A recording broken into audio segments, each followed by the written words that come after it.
এত নার্ভাস কেন? তোমাকে কে কিছু বলেছে?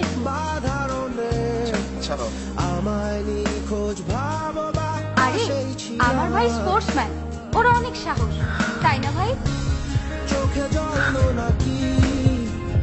কি হয়েছে? তোর বুক এত জোরে ধরফর করছে কেন? আরে কি হয়েছে? তুই হাত রেখে দেখ।